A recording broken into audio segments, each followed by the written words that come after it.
Hey, before we start the episode, this is just a reminder this episode does take place before we had changed to a strictly interview format, and as such, there may be references to the other episodes we used to do that don't have anything to do with that. You can disregard that and just enjoy the episode. The Graphic Histories Podcast.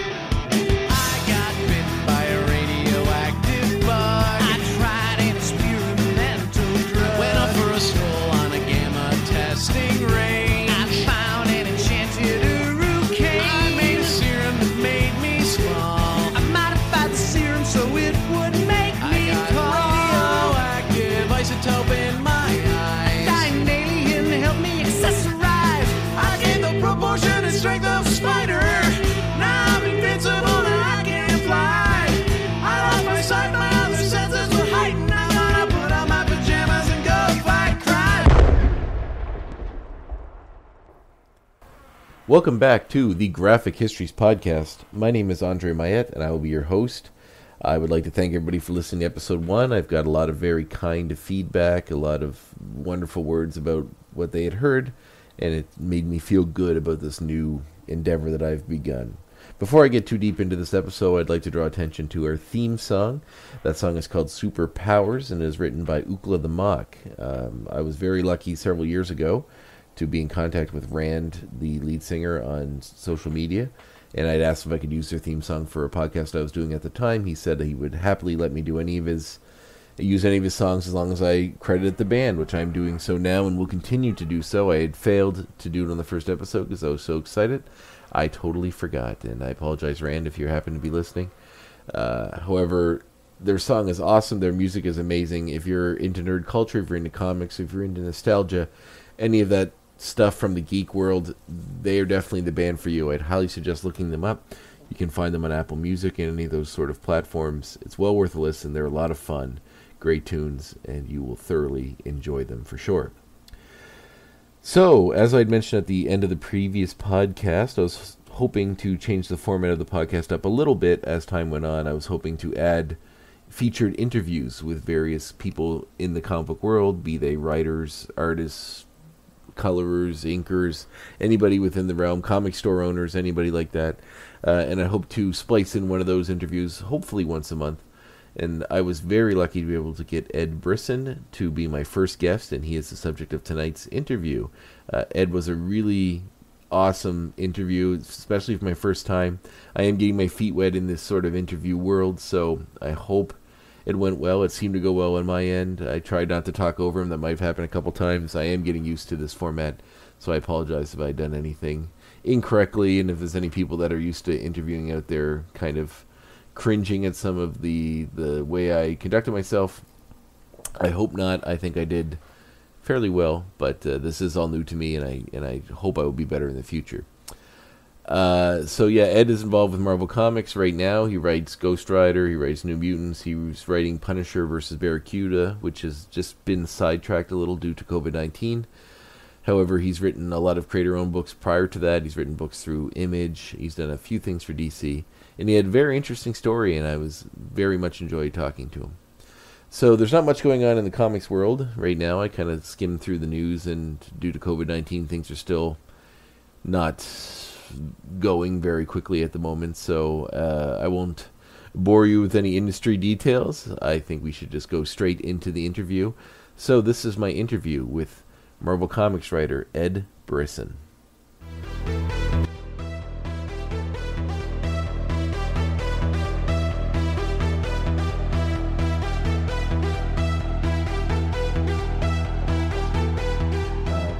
Yeah, just sort of a normal thing. Yeah, I can dig it. Sure. So how are things going with everything going on right now? Yeah, I don't know, man. It's a lot of stuff up in the air, but I feel like in terms of pencils down and stuff like that, it feels a little bit like things are starting to like we're over the hump a little bit. Maybe I don't know how long it'll be before things are back to normal, if they're ever back to normal, but it feels like things sort of clamped down and are now slowly hopefully returning to some feeling of normalcy. So, like on your end, did Marvel just contact you and say, like, don't write anything for now until we get the I'm still story? writing some stuff, Yeah. but some other stuff got put on pause as well. Oh, okay. So it was a case by case, depending on what book it was, and so yeah, like I said, there's a few things that got put on pause, but there's others that I'm still rolling on. So, Well, that's good to hear.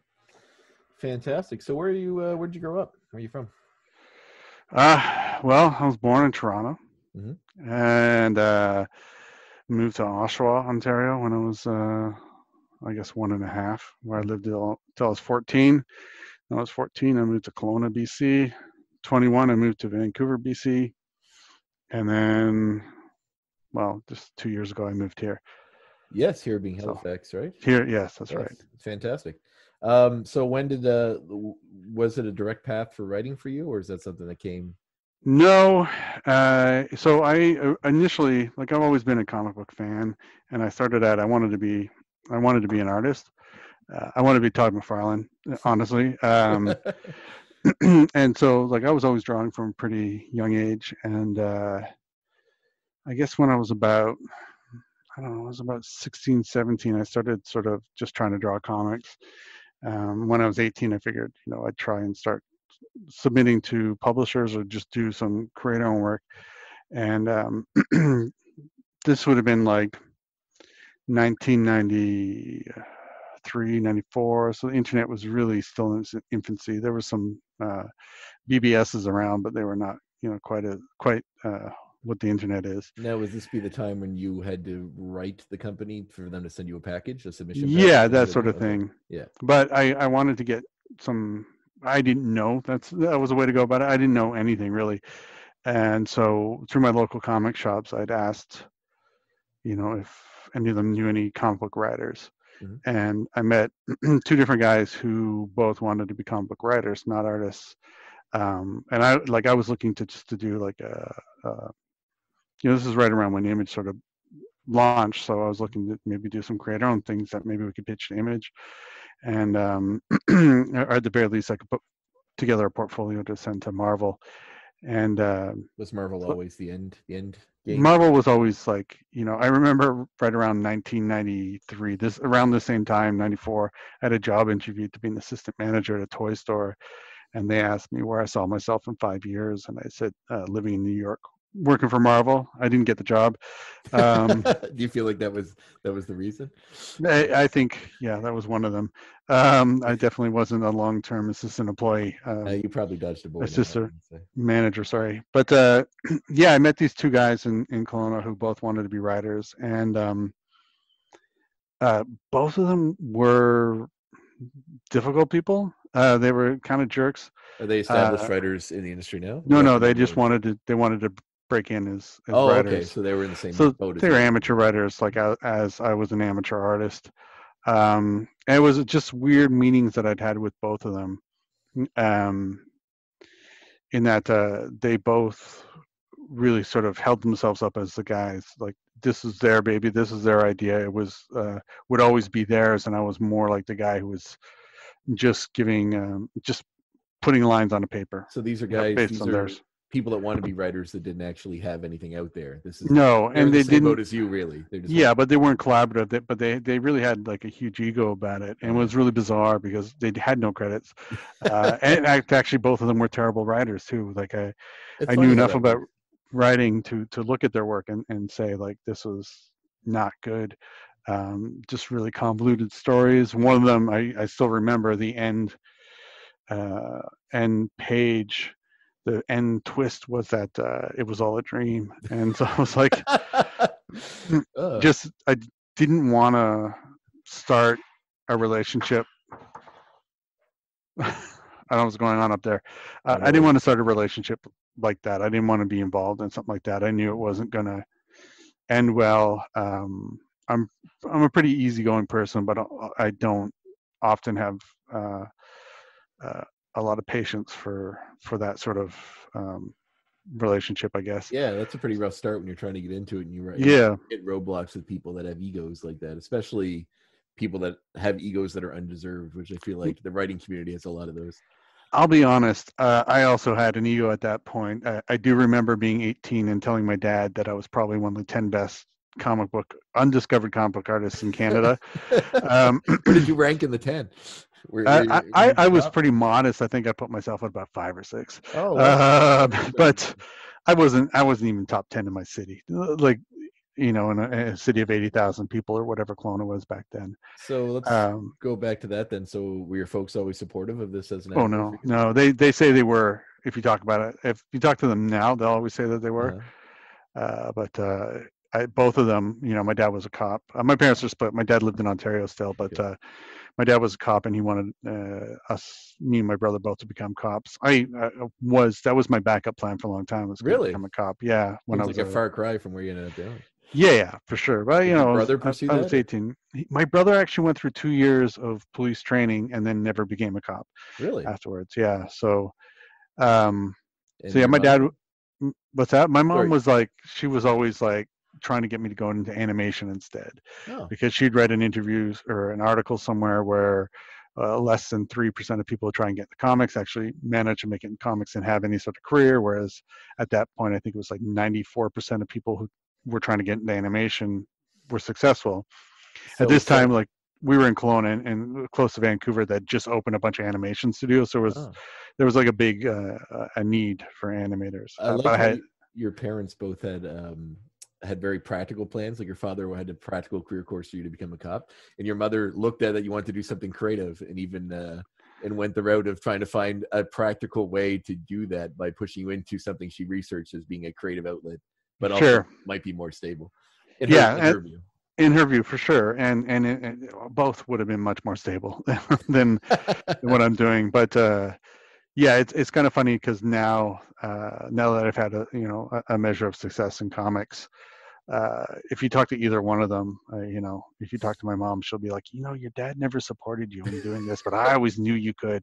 And if you talk to my dad, he's got the flip of that same version about how my mom never supported me, but he always knew. He always knew that I would. And both of them are full of shit.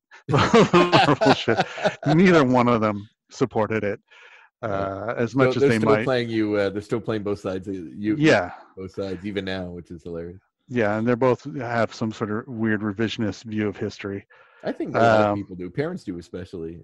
I think it's deep within parents that they worry about you constantly, and that's why they always try to push you into some kind of a career that's guaranteed to be stable. Sure. But then, if you make it in any kind of a creative outlet, it's always like, oh, well, we pushed that or we did that. Right.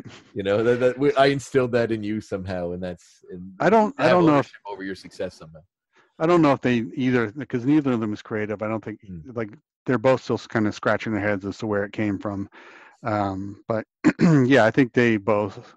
I think it's just more of a they're looking back and realizing, like, I was pretty driven back when I was younger, and I was always doing stuff, and I was like stubbornly so always like self-publishing comics and that sort of stuff. So I think they look at that and realize that, like, I was really really gunning for this as a career. But yeah, like going back to those writers, like I said, I met these guys. No, I went on a tangent there, but no, that's what it's about, man. Talk away. Like I said, they were terrible. So I realized, like, if I wanted to draw from terrible scripts, I could just write terrible scripts myself. I didn't have much faith in myself as a writer. I was a big reader, like beyond just comic books. I read, nonstop. Were there authors that you would say were your bigger influences? I think my biggest influence, like early on, I was a big Stephen King fan. Like I started reading Stephen King in grade 4, like well before any kid should be reading Stephen King. You say that because I actually was thinking that, like, just reading some of the stuff you've done and looking at just sort of you as a person, because I met you a couple of times. I was like, he strikes me as a big Stephen King fan. So yeah, I think I grew up reading a ton of Stephen King books. My mom was a big paperback reader, so there was always like a million books around the house, and Stephen King always felt like contraband, so I'd always sort of steal it and go in my room and read. So you weren't allowed you weren't allowed to read them at that age? I don't think they really, like grade 3, 4, I guess. It was a few years after my parents had split, but I think they liked the idea that I was sort of keeping out of trouble, because that was something I wasn't terribly good at when I was younger. I was in a lot of trouble Really? when I was So younger. what's Yeah, a little bit of a juvenile delinquent streak through me up until I sort of started mellowing out when I was about 14 or 15. But before that, I was had a really quick temper. I was in dozens and dozens of fights. I was a shoplifter. Do you think that was Like related just, to your parents' divorce, or is it just some? I think it is a bit of my parents' divorce. I think, my dad being a cop, there's not many kids who grow up with a parent who's a cop who don't sort of rebel in some way. I suppose, yeah. Instead of just rebelling, like it depends on what your job's dad is to how, or your dad's job is to how far you have to rebel. And I guess, Yeah, I think so. cop, It's like it's preacher kid syndrome, yeah, that makes sense. But yeah, I used to shoplift like crazy. I remember I would keep my everything I shoplifted, I keep in a box in my closet, and Like a serial killer kind of trophy. yeah. Of And your I came home one day and found my dad sitting on the edge of my bed, and he had the box of all the stuff I'd shoplifted at his feet. And he was like, "Ed, what is all this stuff?" And I was like, "Oh, I found it all." And he's like, what do you say? Something along the lines of, "If you find anything else, I'm gonna smack you across the face." Like, kind of like, hang on a second. I'm gonna see if I can't stop that drilling from upstairs. Oh, I don't hear anything. Oh, really? No. 1 sec here. That's okay. No worries.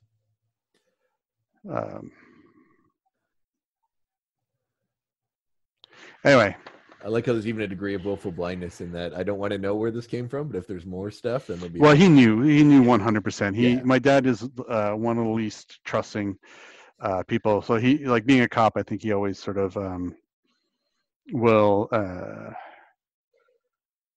always sort of believe the worst in a person. Mm-hmm. Like one story that I like to tell that sort of, I think, summarizes my dad quite well. And this must have been when my parents were still together. Mm-hmm. If not, it was, just after. But it was around Halloween, and my parents had bought candy to give out, and they'd had a giant bag of Reese's peanut butter cups, which at that point was one of my favorite chocolates. And they'd very strict rules that we couldn't eat them before Halloween. Mm-hmm. And then we were always allowed leftover after Halloween, but not before Halloween, because they want to make sure they had enough for the the neighborhood we lived in had a lot of kids. And of course I would just go down in the middle of the night and take one. And one day, one night I'm like asleep, and my dad comes home, and he wakes me up, and he's like, Ed, come downstairs. Don't wake up your brother, sister. Just come downstairs. I need to talk to you for a sec. I had to go down, and I sit down on the kitchen table, and he's got a Reese's peanut butter cup wrapper on the middle of the table. And he's like, I came home and I found this in the garbage. It was sitting on top of the garbage. Now, I know I told you not to eat these, so I know it wasn't you. And I don't think it was your brother and sister. So it's like, I think somebody broke into the house. Oh, wow. And I'm like, oh no. And he's like, what I need to do? He's like, I've called the police. They're already on their way. He's like, I'm going to take fingerprints. And so what he did is he took one of my mom's blush brushes, and he was a smoker, and he would dab it in his ashtray, and he started dusting the fucking wrapper for fingerprints. And he's like, oh, I got a good one here. He's like, okay, what I need to do is, like, I'm going to take fingerprints from everyone in the house just so I can show the cops, so they know it wasn't anyone in the house. And that way, that's how they eliminate suspects. Yes. And I'm like, well, what if one of our fingerprints is on it? Like, what if we touch the bag? He goes, well, if it's only your fingerprint, then, like, for calling in the police and filing a false report, it's a criminal act. You'd have to go to jail. And and he went so far as to take out, I had this ink stamp kit, and he took out the ink pad and took my fingerprints and put them on a piece of paper. Oh no. And then to the point where he started looking at the things, and I finally broke down and admitted it was me. And he's like, yeah, I know it was you. Go to bed, you're grounded for a week. Like, it was never like just that easy. That's such an elaborate way to instill the fear of that into you. Exactly. But I think he loved, watching you squirm. Like, yeah, a little bit. I think so. Yeah. What kind of, was he like a B cop, or like, I'm not sure that he was at that point he was, hang on a second, I'll shut this down. He was a detective. Okay. At that point, I believe. Deeper into that sort of stuff. Yeah, he was a motorcycle cop for a while, and then he was a detective for years. And then I didn't pay too much attention to particulars after that. But he was a Toronto cop. Because some of your earlier work deals with a lot of that sort of crime comics, right? Yeah, and that's like going back to authors. Is I think my favorite author was later is I went to fine arts at University Okanagan College University, which I think has just gone back to Okanagan College now. But I was going for a fine arts program through a fine arts program to hopefully hone my artistic skills to break into comics as an artist.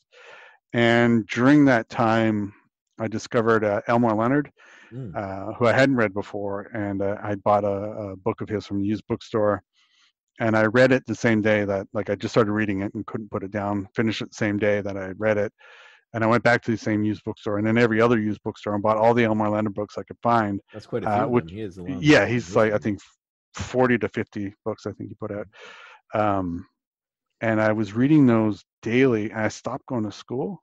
I didn't go to school for 3 weeks because I was sitting at home reading these friggin' books. Were you just skipping, like you would go and not go to class? Okay. Just didn't go to class at all. I was just reading these Elmore Leonard books for 3 weeks, and his stuff just sort of spoke to me, and I ended up shortly after dropping out of fine arts, and I had this idea I could just make it without fine arts. Fine arts was not in the 90s not supportive of anyone looking for a career in comics at all. Were there were the comic school, were the art schools open then, like Kubert's and all those ones, or is that? Yeah, I think so. But the Joe Kubert's school is in New Jersey, right, or in New York, and so the whole concept of going to the United States to go to school. I was just meant in that like how many options were out there for that. There wasn't many. I think that was the option at that point. Now there's what's it, SCAD down in Georgia, and there's a school that I'm blanking on the name, but I know it's in White River Junction, Vermont.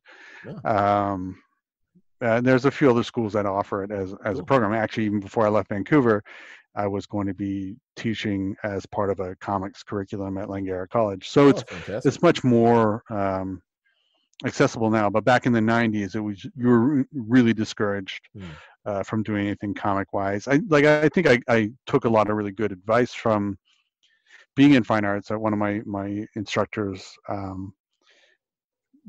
was very much of the idea that I should stop doing comics for a couple of years and just focus on fine arts, and then bring back what I learned into comics, rather than learning from people who are already trying to figure out what I could bring that was new to it, which is something I think I tried to do with writing, is that I tried to bring sort of more outside influences into comics rather than just regurgitating ideas from comics we've already read.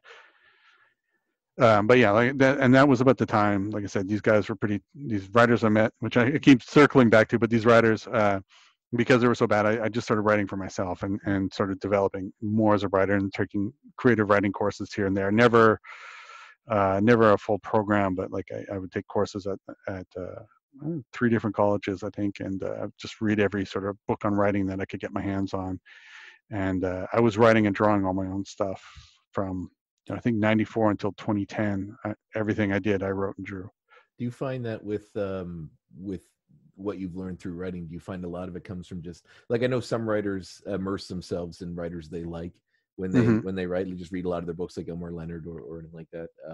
And some, find the more literary route to kind of do a lot of studying in books and in the process. Do you find one lends itself to help you better than the other, or do you find it sort of a marriage of both? No, I think it's both. It's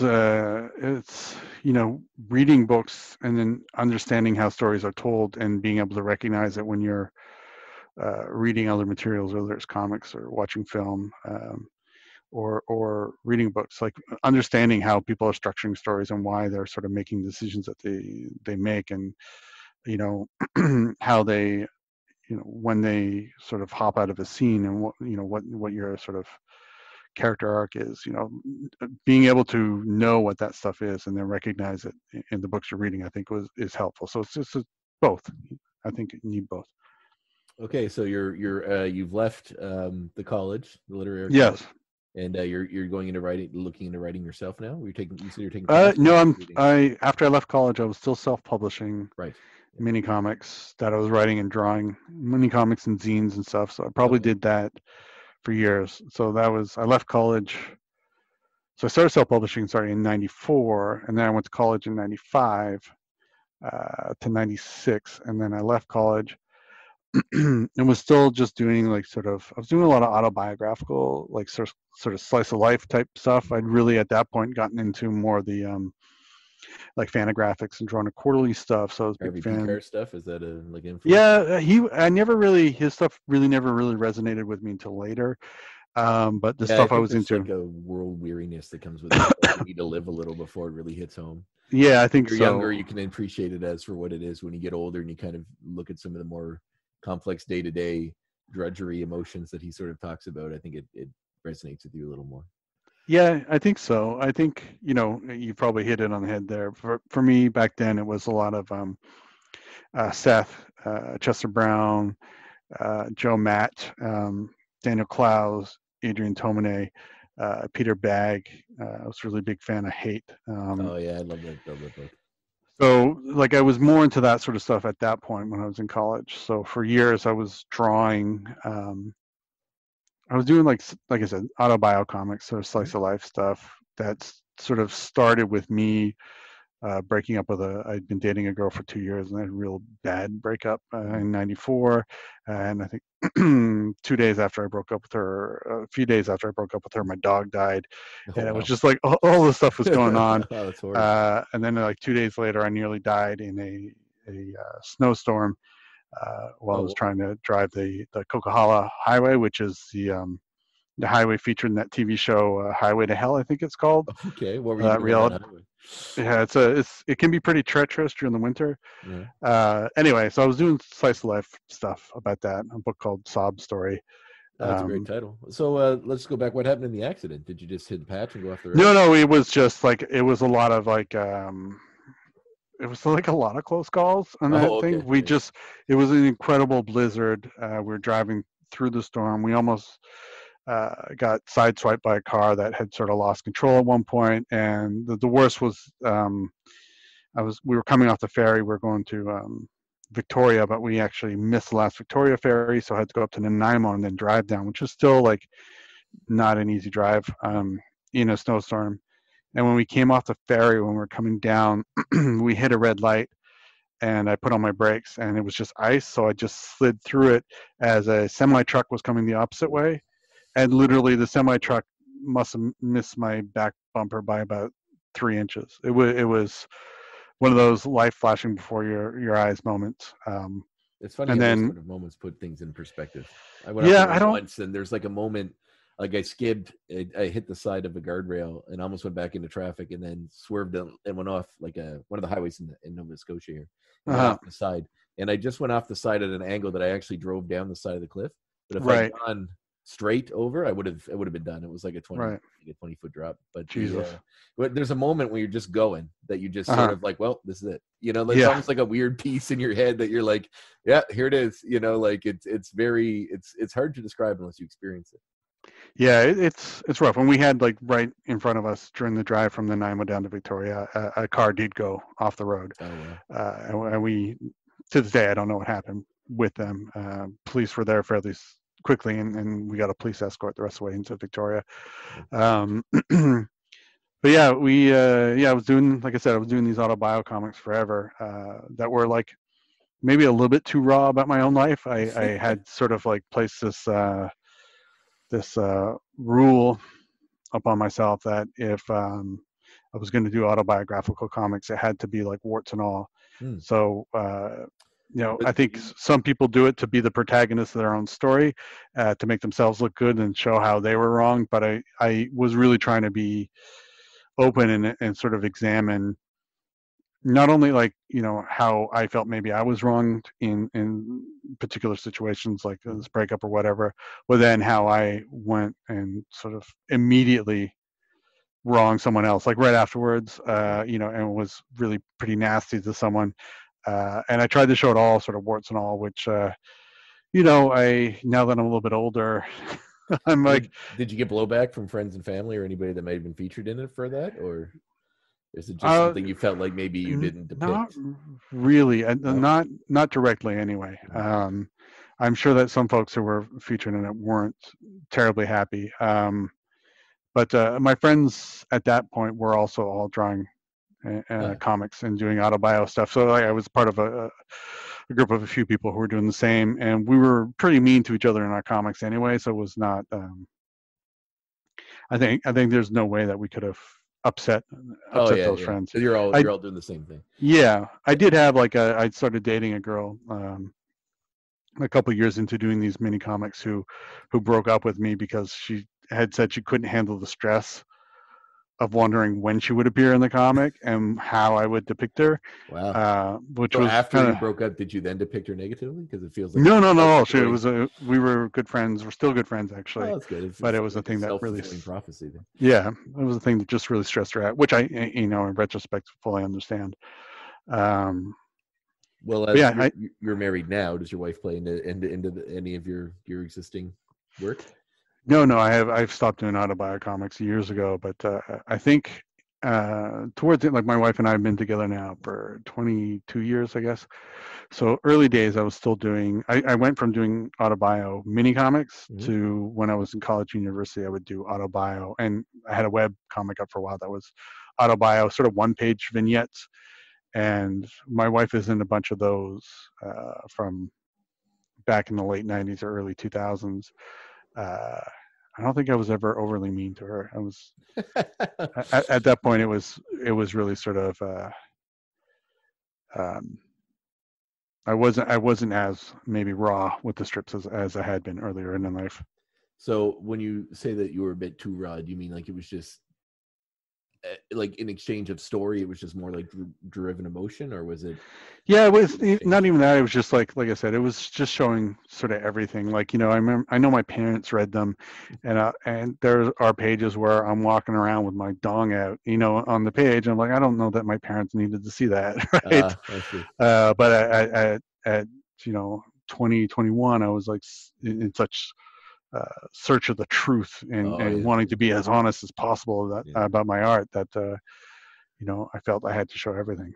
I think it was Jason Aaron. I remember reading an article with him one time, some kind of an interview where he was saying how he had to kind of come to terms when he began writing in a way that was going to be read in a lot of public forums that uh, you have to that he had to make a decision within himself to do that. Like he's going to have to, if he's going to write, he has to write. I think the exact quote was, "I have to write like my parents are dead."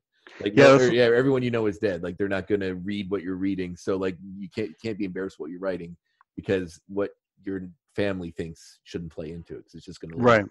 And that's I believe that's actually an Elmore Leonard Oh, quote maybe so. from he has like 10 tips on writing, and I believe one of them is write like your parents are dead, Great which line. is definitely something I do. I just assume my parents don't read my stuff these days. Although every time my mom comes out to visit, she grabs a stack of everything I've written and takes it with her back. Um, but yeah, I never, yeah, I can't, I find I can't get hung up on that sort of stuff on what other people are going to think.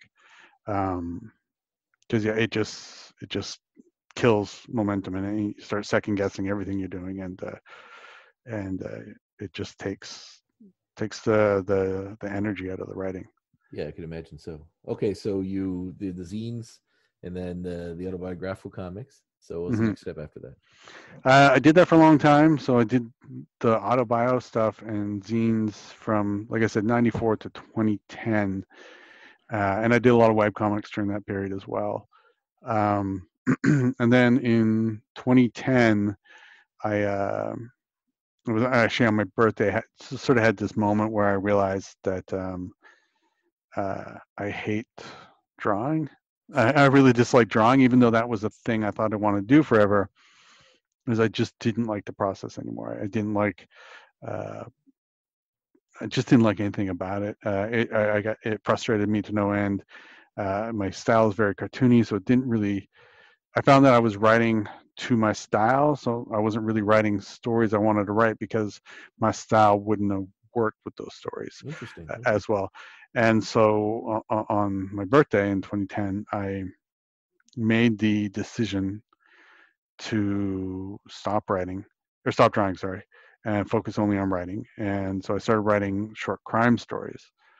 And I, living in Vancouver at the time, because I'd been involved in sort of comics, self-publishing for a long time, I knew a bunch of artists and was able to convince some artist friends to come draw some short stories I'd been writing, which was a series called Murder Book, which was a bunch of short black and white crime stories that I was writing and posting online for folks to read for free. And then I would print copies and bring them to conventions and sell them at conventions. And it was crime comics are a weird thing in that crime doesn't really sell. It's one of those sort of genres that most publishers don't want to Really invest in. It's just not a big seller.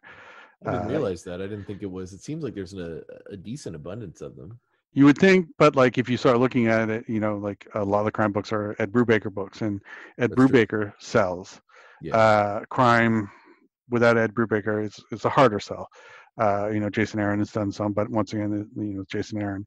So it's more like something that a writer has to build up a name in something else before they can really indulge in it. I think so. Like beyond Stray Bullets, I can't think of many that have really been stood the test of time. You've named the three I could think of, which was Scaled Criminal and Stray Bullets. So, and yeah, Stray Bullets, I will say, was a massive influence on me when I started Murder Book. It was a time where I'd stopped reading mainstream comics for a while, and like I said, was reading a lot of Fantagraphics and Drawn Quarterly stuff. And Stray Bullets felt like it was like those two worlds sort of colliding a little bit. It really had that DIY spirit behind it. The guy was just doing this all on his own, and it was much, much later where I decided to start self-publishing. But it was, Stray Bullets was this thing that I had in the back of my head. I was doing my own version of Stray Bullets, I guess. Did Sin City play into that as well? With the Sin City, yeah. Obviously Sin City was a huge, huge influence on me. I think Sin City I picked up when I was 18 when it came out, graphic novel for the first time. I'd never heard of it. It just happened to be by the counter. I think the owner of the comic store I was shopping at the time was trying to sell me on it. And I remember I didn't want to buy it at first because I thought the art was ugly. And I think divisive. If you like Miller's art style is you either really sync with it or you don't particularly. Sure. But I when I bought it and read it, I fell in love with the art. It's just it was so different from what I was used to as an 18-year-old. So Sin City, yeah, is definitely one that even like sort of before Stray Bullets was a book that I was hugely influenced by. But yeah, like I said, I kind of fell out of mainstream comics for about 4 or 5 years, and then Stray Bullets was one that helped bring me back. And then I think I came back around 2000 because I had an idea for a superhero book I wanted to do, and even though I hadn't read superheroes for a while, and I had talked about it with a friend, and I basically just described powers to him. So he was like, before you do that book, go read Powers. It's funny, marrying crime and superheroes, which are like sort of concepts. But I read Powers and really loved it, and then through Powers, I sort of got back into mainstream comics after a 4 or 5 year absence. And that's interesting because like Brian Bendis's early stuff was a lot of crime stuff. Yeah, Goldfish and Torso. And Jinx, yeah. I'd never read any of it, and I think after Powers, I read Alias, which was to me just incredible. And then started discovering that Ed Brubaker actually was writing mainstream comics. I knew him from doing, I think, like slave labor. I can't remember who published. He had a book called Low Life back in the day, and I remember reading it because actually he and I had incredibly similar art styles. Oh, really? Which was kind of a weird thing to look back on. And clearly, we also have very similar interests. Yes. But like his Low Life stuff and my sob story stuff looks very similar. I discovered Low Life after I started self-publishing sob story. Somebody recommended to me. So, but like I said, when it came back in about 2000, it was weird to me see Ed Brubaker. At this point, what was he mainstream? Doing? I think he was doing Sleeper maybe around then. It was like 2000-ish. Sleeper was Wildstorm because it was it was in the Wildcats universe. Oh, was it? Okay. I actually have the omnibus edition. I just haven't got to it yet. The big thick one that has the whole thing in it. It's close to the top of my reading pile. I haven't read it in a few years, but I believe Grifter features in it fairly heavily. But he's not the main protagonist. But that was like him and Sean Phillips. I think some of their Yes, first yeah, it stuff was working definitely together. Phillips's art, so which they totally connect with on a lot of levels now. Yeah, Criminal's still coming out on a regular basis, I believe. Well, not at the moment, but right. Yeah, and that's a great one. yeah, I really dig his work as well. But yeah. Anyway, so like I said, 2010, I stopped drawing, focused on writing. At this point, also like I had a day job. I was a creative director for a health and safety organization, and my side hustle was lettering comic books. I was lettering manga, Really? which is a thing I never thought I would do, but it was just a job I fell into. A friend of mine was doing it. They needed a letterer. It paid fairly well at the time. Was this Um, digitally or was this? digitally, yeah. Yeah, of course. Yeah. Hand lettering. My hand lettering is atrocious, but I know print production. Every Uh, time I see anything Stan Sakai does that he hand letters, I can't believe he mhm. still does it that way. It's great. Yeah, it's it's a lost art for sure. Yeah. A lot of people lament the loss of hand lettering. I do think a lot of people forget how terrible a lot of hand lettering is. They just remember Yeah. it's like Saturday Night Live syndrome, right? Where you just remember the best skits, you don't remember the dreck you had to Yeah. wade through. The 20 And minutes of good stuff and then the hour of the rest. yeah, but yeah, I was doing it digitally for a manga, which I'd never read before. I never read any manga before I started lettering manga, and so I had to learn. And I did that from 2006, actually up until 2016, so almost 10 years I was Oh, wow. lettering. But also I eventually branched out and did a lot of image books. I lettered Prophet and a few other books over at Image. I was doing a lot of stuff over at Oni, some stuff at Dark Horse, and so I was around lettering already in 2010 when I decided to focus on writing. And so my whole thing was I was using the money I was making from lettering to fund my self-published or creator-owned projects. And so yeah, in 2010, I did Murder Book, and sometime later that year, I met online Michael Walsh, who was putting together a pitch that he was sending to Image. If I remember correctly, it was called Delta, and he'd hired me on to letter it. We didn't know each other before this, and I liked his artwork. How did he get in touch? Like, how did you connect with him? I was just around as a guy okay. who would letter, so I think my name was just around. I had a website, with a portfolio, and I got a lot of work just through word of mouth, or just because I worked on a bunch of image books. And so 2010, I hadn't done any image, but no, that's not true. I think I'd done my first in 2008. Anyway, I digress. But yeah, he'd hired me to letter I think it was a 5-page pitch, and I really liked his artwork. And at the end, when it was time to invoice him, I sort of suggested some sort of like trade where I would like do a bunch of lettering for him if he wanted to draw a murder book story that I'd written. And he was, I think, justifiably hesitant until I'd sent him some of the work I'd done. I had already had a couple murder book stories drawn by Simon Roy, and I'd done a crime story about a year or so previous with Damien Cosero, who I've worked with a lot. And Mike was into it, so we did a murder book story. We worked together really well, and so we decided that we both wanted to have an image book at some point. I'd already pitched a few things to Image and been turned down. But Was what the Mike and I process go of ahead. was the process of getting through to Image like an easier one than, like, how did you make the connection with Image? Was it just through word of mouth? They had on their website. Oh, just through online. Yeah, they have a submissions policy. Anyone can submit to Image. The lettering stuff that I had done for Image was mostly when I was living in Vancouver. I got hired by a local company to letter. I had lettered an Avril Lavigne graphic novel that There's an was Avril put. Lavigne graphic novel? There's 3 of them, Wow. and I lettered 2 of them. That's fantastic. So somewhere out there, your name is in the credits of an Avril Sure. Lavigne Yeah. graphic novel. Well, on 2 of them for sure, but it was actually the one I did was So is this just like about her life, or like was it a story that she? It was actually. I'll be honest. There's one that I did called "Make Five Wishes," which is 2 volumes. I worked on the first volume. They outsourced everything on the second volume to different artists and everything. Both were written by Josh Dysart, who did Unknown Soldier at Vertigo, he just did a TKO book. He's done quite a bit. He's a really good writer.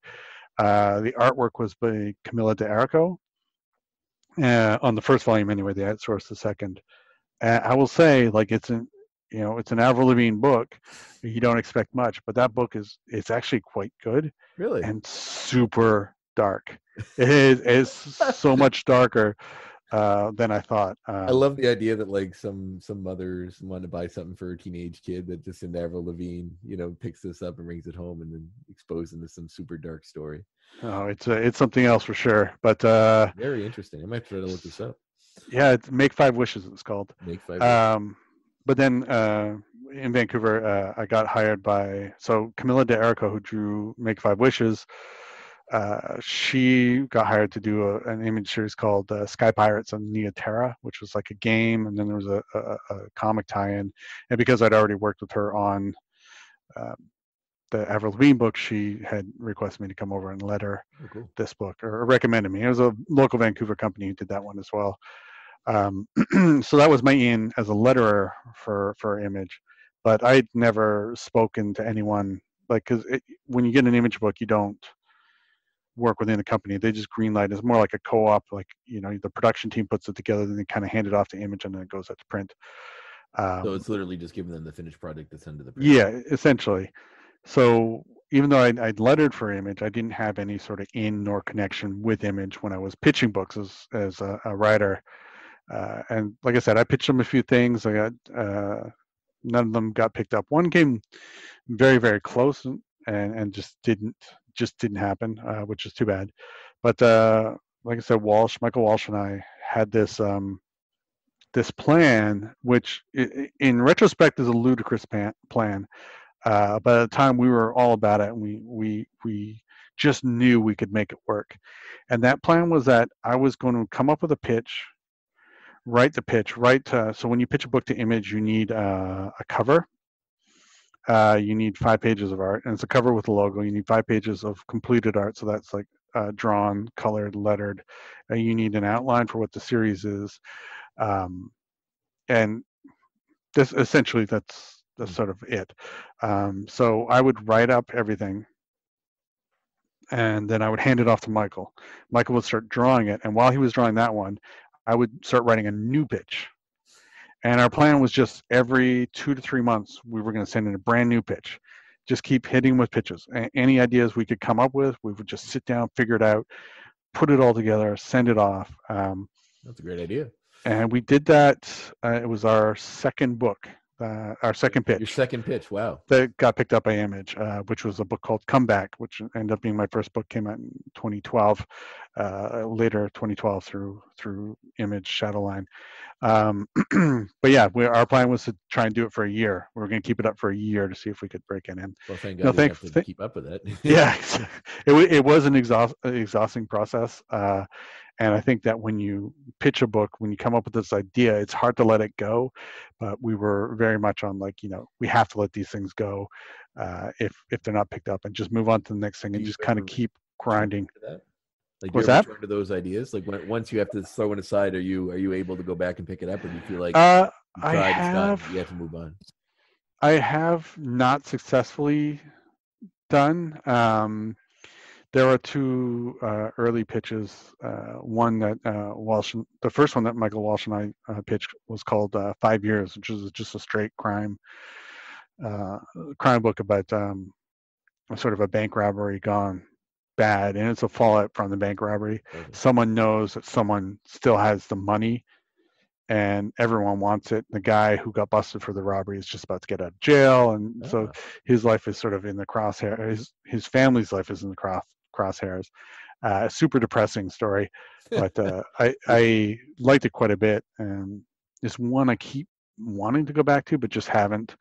And there was another pitch that I did, actually, the first pitch I did with Johnny Christmas before we got Sheltered picked up, was this a book about a city vanishing just in the middle of the night, and sort of the fallout from that happening, which is, there's a lot more to it than that, but like conceptually, it's an idea I still like a lot and would love to go back to at some point. No, it's a very cool idea. But yeah, not yet. Well, hopefully so. It sounds like a good pitch for a TV show, actually, too. We'll see. Yeah, have any of your projects made any of those crosses yet? Or are there any what you can talk about? I assume you probably can't if it's not. No, well, we have. So when I did Murder Book, there was a short story Murder Book. It was goddamn, what was the story called? The Orchard. It was The Orchard. Sorry. I don't know how I forgot that. So there was a short, which was the first story I'd actually done sort of pre-Murder Book, but it's kind of folded into the Murder Book universe because it was very much in the same vein. In 2014, me and Darcy Van Polge, who just recently did Little Bird, he was back then doing indie film, and he and I co-wrote a script for The Orchard, and we got funded by Bravo Fact. Oh, wow. And so we made a short film called The Orchard. If you just look on YouTube, I think you can find it. Bravo has posted it. Just The Orchard, Bravo Fact. You'll find it. So it's just a short. I think that's 12 minutes. Comeback. My first book has been, I think we're like on the 4th option right now. It's been optioned several times. So that process kind of intrigues me a little bit. So what is it? Do they approach you? It's like we or somebody through your publisher, whatever. Yeah, usually like it'll be a production company will hit me up, and then I have an agent that I just pass them off to because I don't like dealing with any of that sort of stuff. So they negotiate all the finals for. Yeah, they negotiate, and so they'll option usually for a year, and they pay X amount of money to have the rights to make it for a year or 18 months, dependent on the. If it doesn't get made, you just get paid for a year. And just get paid, and it just means that it's basically like dating exclusively with them for a year on that one project. Yeah. So I think, yeah, like I said, Comeback was first options for a TV show. Then that option lapsed and was re-optioned for a film, or optioned by someone else for a film. Actually, both of those were through Sony, weirdly. Oh, wow. But then it got optioned once again, and that lapsed. And then, yeah, we're now in the 4th option. Is it through another company, or is it still with Sony? It's with this one. It's actually ongoing right now, so I can't say too much. Oh, no worries. Okay. But Sony doesn't seem to make small movies anymore. If they're making something, yeah, and it was a weird thing where it got options during the time that they switched presidents in the company like 4 times. So of course, the year of producers. So the person who had optioned it initially wasn't there anymore. There's a director, Nacho Vigalondo, who did Colossal.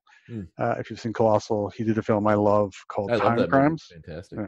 Oh, he did the Colossal guy do Time Crimes as well? Yeah. I did not know that. Yeah, and Time Crimes, if you've seen it, then is an incredible film. It's one I've been trying to find on Blu-ray, collect them, but I can't find anywhere. I watched it on Netflix years ago. Yeah, it's a great, cool movie. But he was the one who, through Sony, had optioned it, and he's still attached right now. He's still trying to. Oh, that is very exciting! I'm very excited to see that hopefully make it to fruition. Because me too, man. Colossal was such a cool movie. Like, it's a fun movie, and it's rare that like when you have a proposal for an option that it's someone not only that you've actually heard of, but someone that you're a fan of, and I'm a big fan of Nacho's work. So I credit that movie for showing me how good of an actor Jason Sudeikis is. Yeah. I like Jason Sudeikis. I like him a lot, but when you see him do a dark turn, it was actually really sure. Cool. Yeah, you don't see it very often, and it was nice. It was cool to see. Yeah, but and then graphic novel too, wasn't it? What's that? Wasn't Colossal based on a graphic novel? I don't know. I thought it was based on something that was like an obscure thing, but maybe not. I'm not sure.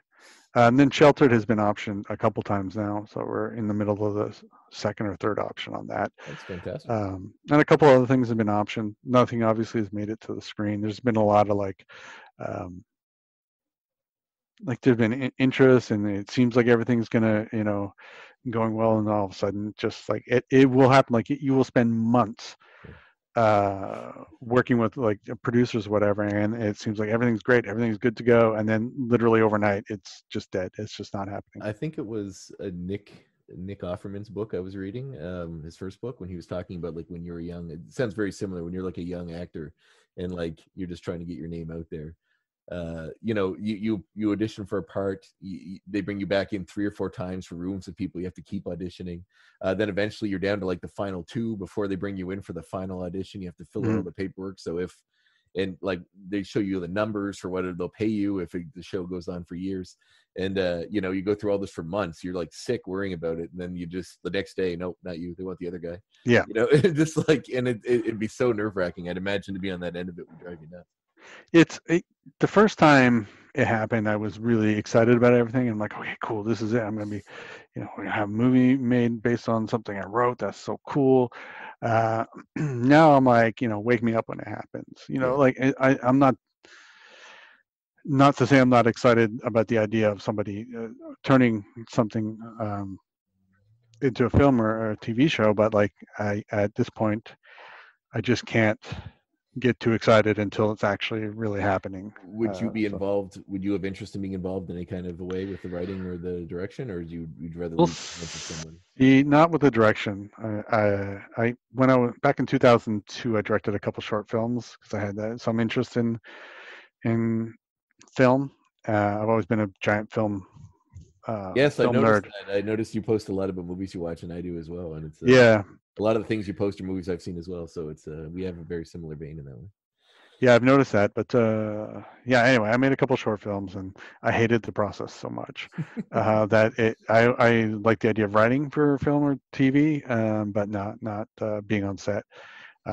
I think if anything ends up on TV, I've already spoke to my agent where I would like to be involved if I could be in the writers' room, but it's not. I would never.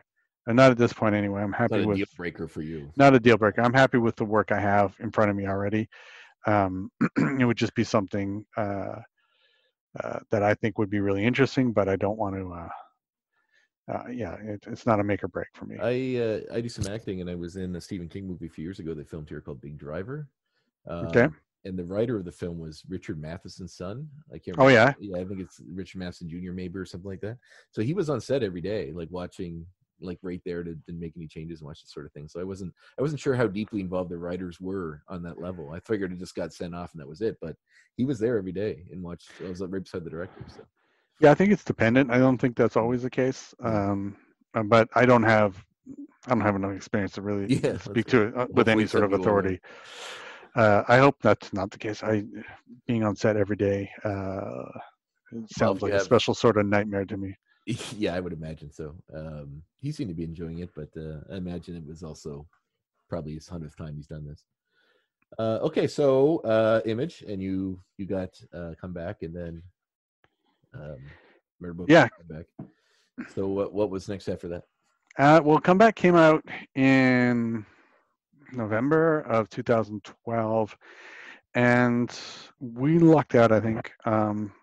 I was told to expect about 4,000 to 6,000 copies for issue 1, and then down from there. And issue 1 came out, and I think we sold about 11,000 copies. And I remember like getting a call asking like who were we? Like why did I sell so well? But we lucked out in that we were there right when that image, the big image wave that kind of came in 2013 and stuff. We were there right when it started. So is that like Walking Dead, Invincible, that sort of stuff was in the go? That had been out for a while, but I think there was a lot of creators coming over and doing image stuff around late 2012 into 2013, and we just benefited from image all of a sudden having a lot more eyeballs on it and sales all of a sudden kind of skyrocketing. So Comeback came out and did better than expected, and thankfully I was like I had enough foresight to have a second pitch ready to go if Comeback was successful.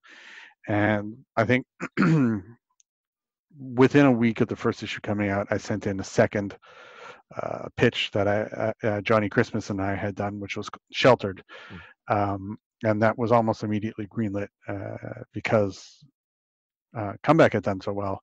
So I think Comeback came out, like I said, November 2012, and I believe Sheltered came out July 2013, so not too long after. And I kind of, as soon as that came out, I had another book ready to pitch.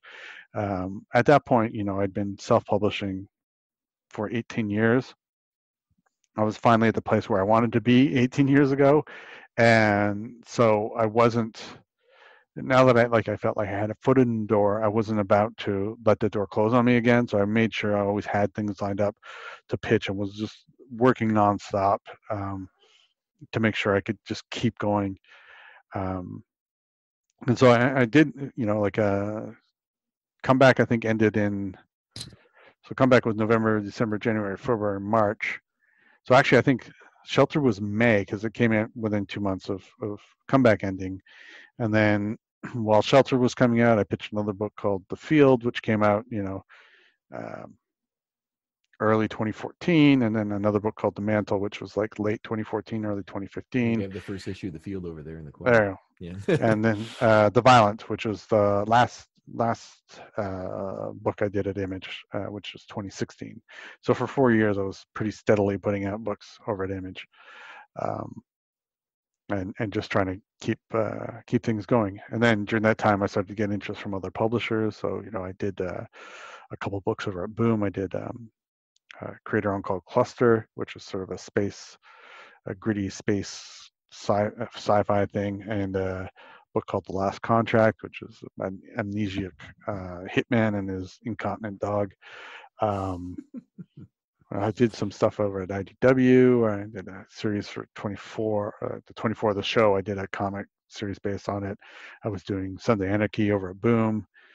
Sons of and Anarchy periodically, like that would be an interesting project because the fan base for that is so it's a huge fan base, right? Like for which Sons of Anarchy. Yeah, it was actually. I had a lot of fun writing that one. I was already watching the show when they approached me, and it was an interesting one because someone had already written. Like I came on at issue 7, so there had already been 6 issues that someone else had written.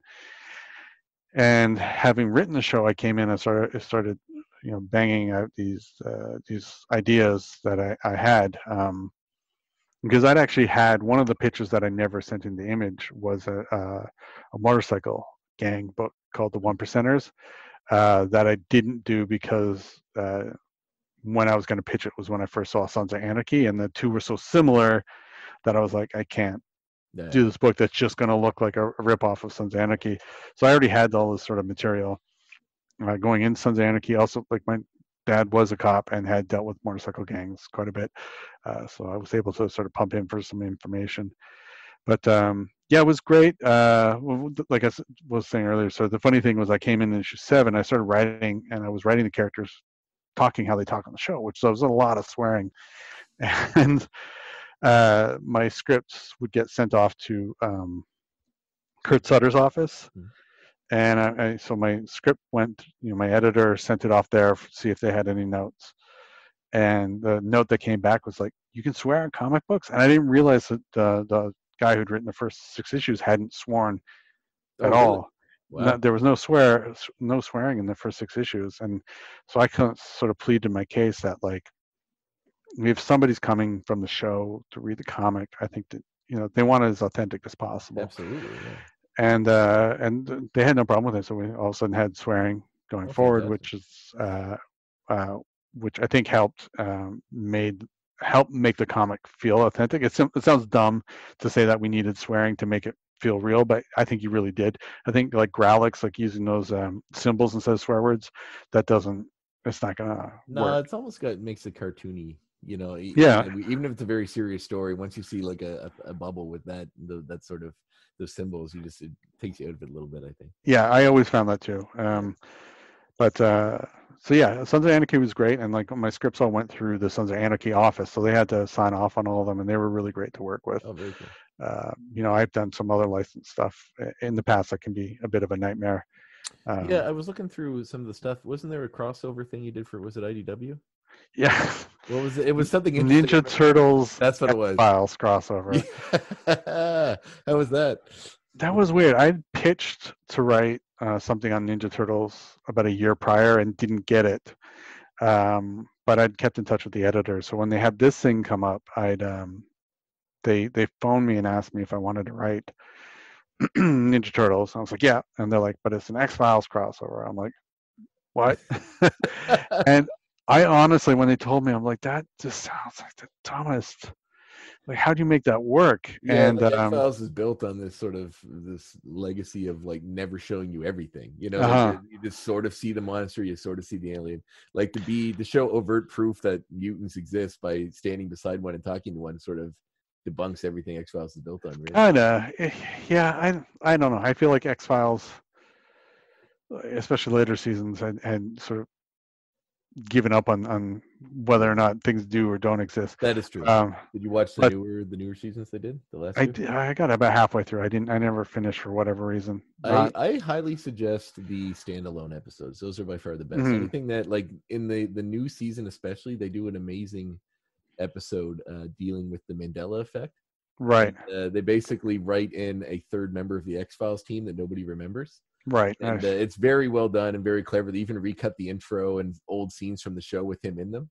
And it's very seamless, but it's a very neat idea. And they had some really interesting concepts. But I agree, like it felt those single stories kind of went back to the roots a little more. And, I felt like that you're right. Towards the end, they just didn't care anymore. There's super soldiers and aliens, right? And everything else. Anyway, that comment, it was a weird one, but it felt like a little bit like a challenge, like how to make this concept that on first blush I felt shouldn't work. Try and find a way that it could work. So I played around with it. I came up with something I liked. It was weirdly a sequel of sorts to an actual X-Files episode called Bad Blood, about pizza delivering vampires. It was a Vince Gilligan episode. Yes. And so I used those same characters and sort of that weird that they popped up back. Again, it was an easy in then for the Ninja Turtles. That's fantastic. Was there any? Do you have to jump through hoops? I imagine for IDW, since the Turtles are already in the comic domain, they sort of have an established thing. But did the X-Files people care at all about what you did or how you? No, they were super chill. The Ninja Turtles people were much more sort of attentive to what I was doing. Really? And, there were more hoops on that side. Considering there's so many crossovers with them now, there's like Power Rangers and Batman and everything else. You'd think they would be listening. Nickelodeon owns it now, and so I think they want to make sure that their investment is handled properly, I guess. That's fair. So was that the leap to Marvel from there? No, the Marvel thing came about in a really bizarre way. I was at C2E2 in March of 2013, and it's a comic convention down in Chicago. And I'd brought copies of the single issues of Murder Book that I'd printed. I think I had 3 issues out at that point. And it was the end of the show, and I was packing up, and I had like 3 copies of each left. I'm like, I just wasn't going to bring them back with me to Canada. And so I just, as people were leaving the convention center while I'm packing up my table, I just put a set of them together. And I would just turn around. I'm like, hey, do you want some free comics? Till the 3 were gone. I didn't think anything of it. And then about 3 months after that, I got a phone call from Marvel. And unbeknownst to me, that one of those 3 people that I'd handed copies of Murder Book to was actually a Marvel editor. That's insane. So she'd read Murder Book and really enjoyed them, and they needed a fill-in on Secret Avengers because Nick Spencer was taking a couple issues off. I think it was the Infinity event was going on, and so they asked me to come in and write 2 issues, which was kind of cool. It was I don't know that those issues were great, but it was a big learning experience for me in sort of fighting for story bits that I want to do versus I think the mistake I made there was sort of just capitulating to every note and just being like, okay, let me see how I can make this work rather than trying to really establish the type of story I want to tell and the voice I wanted. And there's stuff like I understand now why they push back on, because my story it started incredibly dark. It was like, I think 10,000 people die by the 3rd page. But it was I did those 2 issues, and I think just didn't, I was trying to serve what I thought they wanted rather than what they hired from me for, which was my own voice.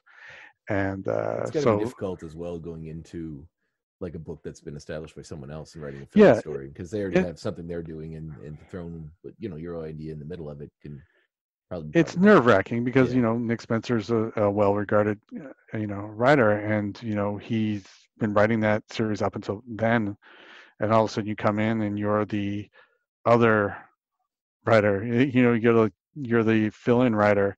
You're already sort of starting at a bit of a disadvantage, I think. I always found, when I was a kid, I used to always be such a completionist in the sense that, like, I wanted everything. Like, if I wanted to read the comics, I had to get every issue. And then when I got older and I started buying collections, it always used to irk me when I buy, like, say it's like the Daredevil collection of Kevin Smith's run or something, or of Brubaker's run, or one of them, and then there's a gap because there's a fill-in story someone did that's not in the collection, right? So that used to always annoy me a lot growing up. So I can imagine it can be daunting as the person going into that situation. Sure, it was, and like I said, I don't think I did as great of a job as I could have, and that was just all nerves. I was really anxious about it. Was really worried about it screwing up. I was really sort of hoping to impress them and get more work, and it didn't work that way. I did 2 issues, and that was in 2013. And right after I finished those 2 issues, the editor who brought me in left Marvel, so I didn't have any other contacts there. And it was 2015 before I got another crack at doing stuff for Marvel, which was the assistant editor on those Secret Avengers issues. I kept in touch with him, and they were doing Secret Wars in 2015, and they were doing a series called Secret Wars Battleworld, and they were looking for people to do 10-page stories. And so I came in and did the 10-page story. That was an interesting thing in that, like, I just assumed I wasn't going to get any more Marvel work after that, and so I was like, okay, I'm going to do these 10 pages. I love MODOK. I just want to do an absolutely absurd MODOK story. Who doesn't? We all love MODOK. Yeah, he's a family favorite here. So I thought, if at least, I never do another Marvel book. I've got this thing that my wife and kid would also both enjoy. And just something I thought would be funny. It's a completely absurd story.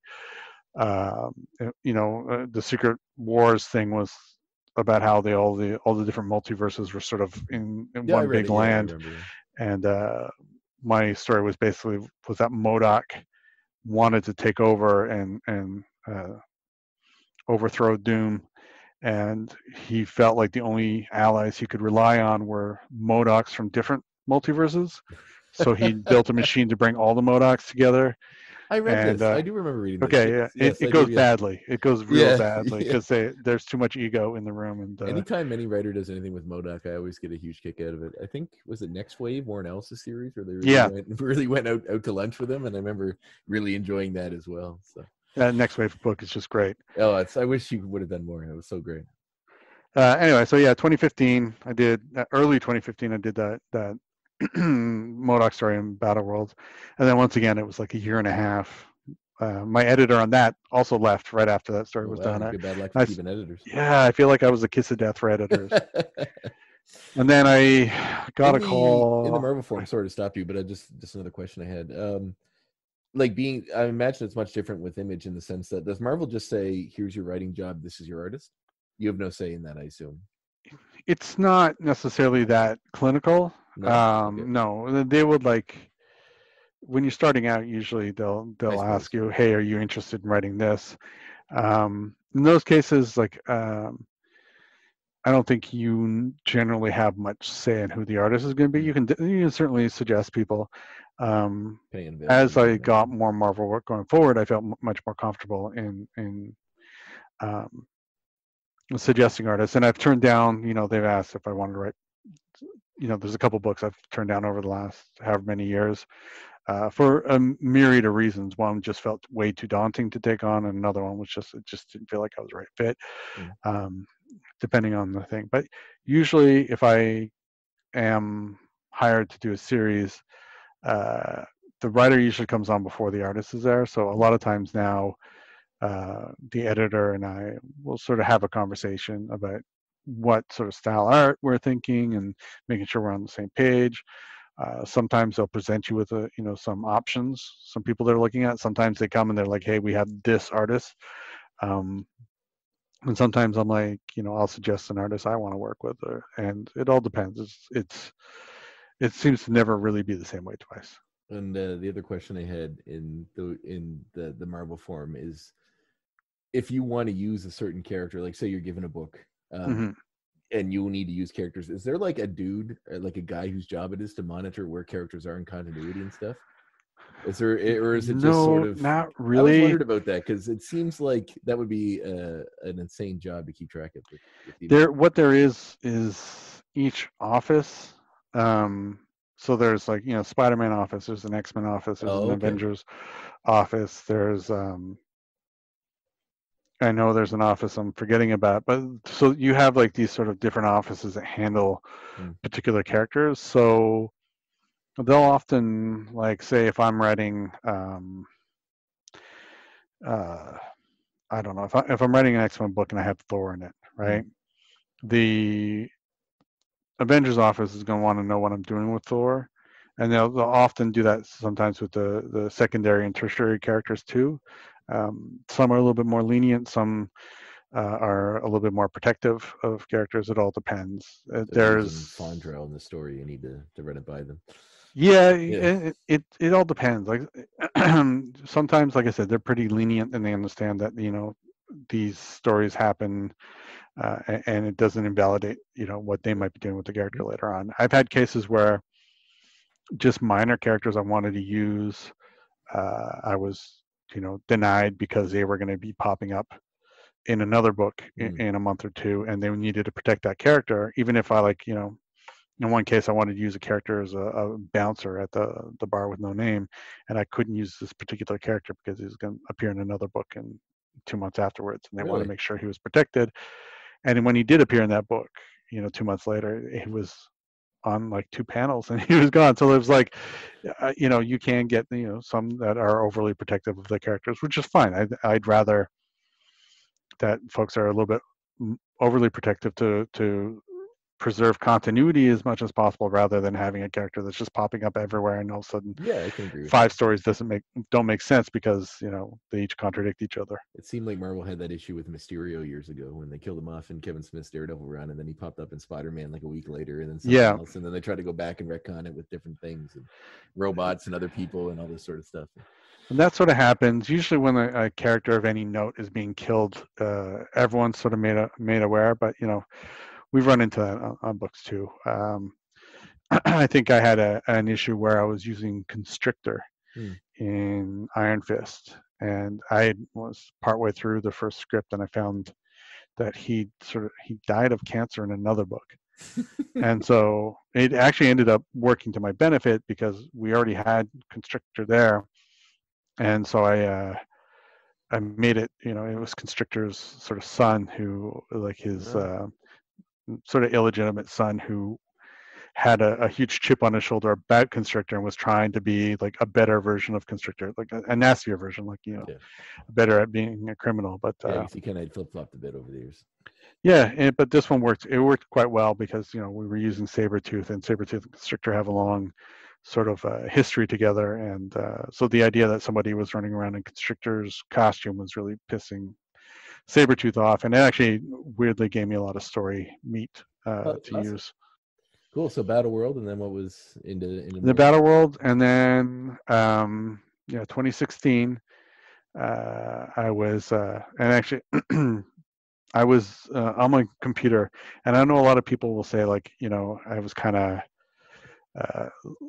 looking for work. I decided to quit when this happened, but I was literally I'd done a book called The Violent at Image that critically did really well, but it was a crime book, and sales on single issues were like just kind of middling, to the point where we had to pull the plug after 5 issues. Though later on the trade came out and did really well, so it was like it was a weird thing where it didn't work in singles but works in trade, I guess. But when that had happened, when Violent didn't do as well as we'd hoped, a lot of the work I'd had sort of dried up, and so I was legitimately on my computer uploading my resume to a site when I got a phone call from Marvel, just completely out of the blue, asking me if I'd be interested in doing a Bullseye miniseries. which I definitely was. I was a fan of Bullseye, and Yeah, it's a character that's tied to crime stuff a lot too. So it's yeah. space, yeah. But what had happened, I guess, is back in 2015, so a year before this happened, Dark Horse had collected Murder Book, the story that I'd been, the short stories I'd been doing, and published them. And one of them had come across Axel Alonso's desk, who was running Marvel at the time. And he's a big crime guy, and he really liked Murder Book.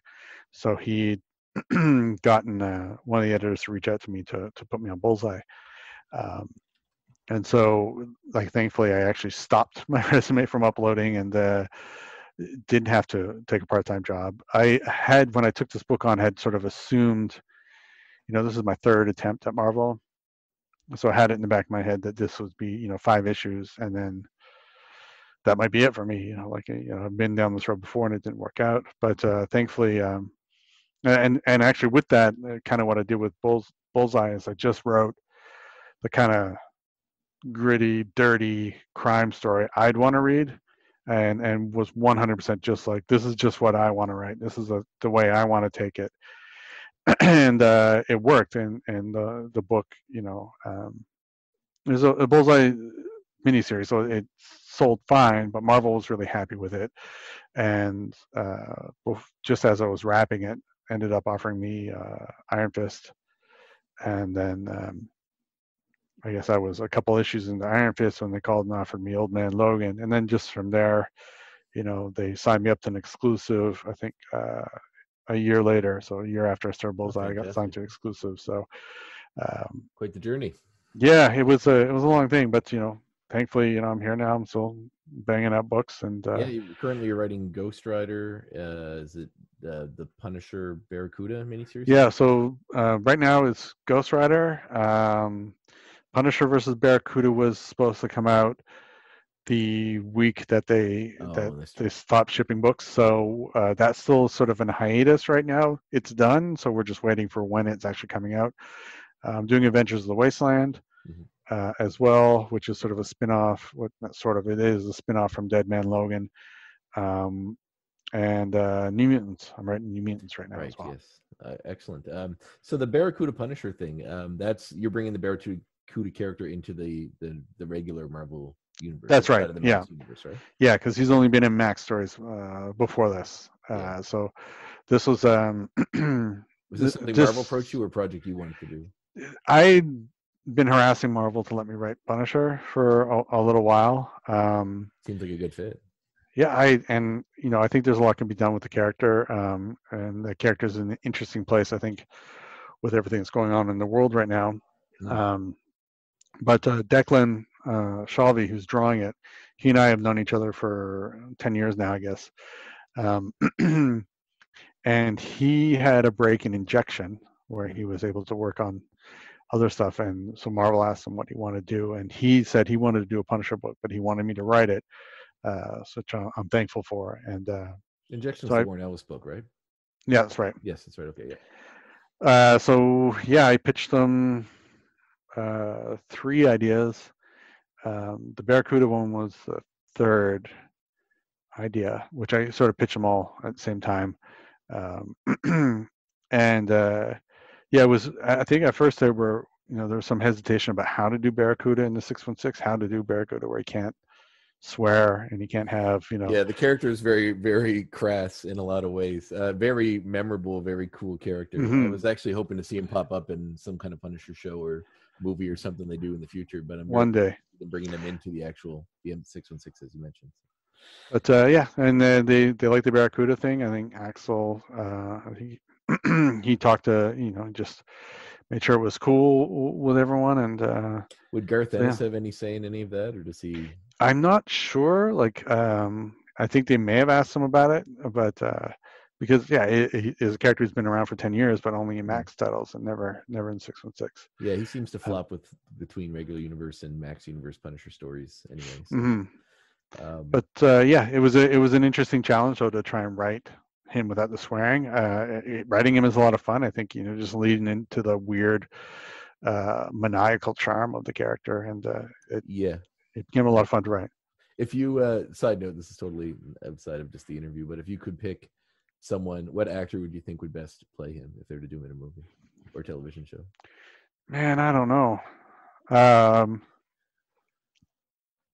If you had to put one to it, I mean, Michael Clark Duncan would have been an easy choice back in the day. sure, but But he's I no can't think longer of his with name us. right now. Terry from Brooklyn Nine-Nine. What's his name?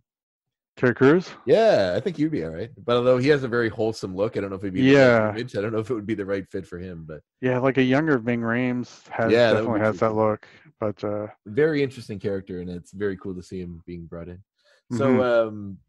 any characters you want to write? Like, is there a dream character or a dream book? Sure, yeah, like Spider-Man for sure, Daredevil, Punisher. Um, I've always had this idea that somehow I'm going to make Speedball cool. Um, Well, turning him into an emo pain guy from no, Civil War wasn't not cool doing enough that. for you. Penance was not. No. No, that was a very Um, odd, very strange turn for that character. I remember reading Thunderbolts after Civil War and being like, "What are they doing with this?" I thought it was. I appreciate the swing that they tried to do something. Yeah, Um, but yeah, like Spider-Man and Daredevil, I think are the like kind of two big characters I'd love to have a crack at some point. fantastic. Power Pack weirdly is another one that like I grew up and it would just be fun to do them closer to sort of like a what teenagers would be like now versus like our 80s view of what those kids like the overly wholesome kids that they were in the Yeah, 80s, which is really like more of a like what kids might have been like in the 50s, yeah. It'd be like to see them get featured again. In that, every time they pop up, it's usually just the side parts of some other story. Usually, they yeah, have some book with a bunch of teenage superheroes in it, and they throw them in there, yeah, or one of them in there, and kind of I connect think the dots. they are popping up. I think there's a Power Pack series coming out of that Outlawed or Outlaw, whatever. Outlawed, I think, Oh is yes, the okay. event. But I believe that's all on pause right now, so I don't know when Uh, that'll happen. And on the other side of the pond, are there any characters over there that you would want to write someday in the future? Well, I did do a little bit of work for DC in 2015, so I Hmm. did get to write some Batman as part of Batman and Robin Eternal. I sort of skipped over that earlier, I guess. But Hmm. yeah, if DC characters, obviously Batman, I feel like is one that everyone wants. The Holy Grail. Yeah, Red Hood, Green Arrow. Those characters are always fun to me. The more sort of grounded characters. I think Suicide Squad would actually be a hell of a lot of fun to write too. That would be a fun book. I'm excited to see the new film whenever that comes out. I'm really James Gunn. It seems like a good fit to that to me. Yeah, hopefully it's good. I The think so last because one was not. I was not a fan either No. by any stretch. But anyway, the family's good. Everybody's good in your end. Yeah, everything's good here. Going a little bit stir crazy in the house, but I try and get out and get a couple walks in a day. And now that the weather's nicer, I'm pulling my bike out of the garage. And I still can't figure out if we're allowed to kayak. I've got a lake like a 2-minute drive from me. I think they I believe fishing was like out, but I think they've brought it back now. So I'd imagine if you're allowed to go fishing, you can probably get in a Yeah, kayak. I'd assume so. that was our thought. You can fish from a boat, so I feel like I should be able to go out on a one-person vessel and not fish. Nobody's going to get within 6 feet of me if I'm sitting on the middle of the lake in Right, a kayak. that is true. And How about and you? Good things Yeah, good. no, things have been good. Just been doing thing. I kind of use some of the extra time to get this off the ground, which is something I've always wanted to do. Mm-hmm. I kind of started as just giving the histories of comic book characters, when they show up in a movie or TV show to give their whole comic history. Right. But I like the idea of doing these sort of long form interviews because I really dig listening to them myself, and I don't really know if there's any out there that are do explicitly with comic book people. So I thought it'd be cool to maybe splice them in, and maybe if it becomes more prominent, I can do it as an ongoing thing. Nice. But I'm really happy to have you on, man. No, It was glad to be really here. awesome to have someone like you on the first episode, and I'm really really excited. I'm glad that I could have you. So so thank you very much, Ed, for coming on, and No problem. yeah, I look forward to reading all of those amazing books that you just mentioned that I haven't read Awesome. already. So, All have a right. good one. Thanks a lot, man.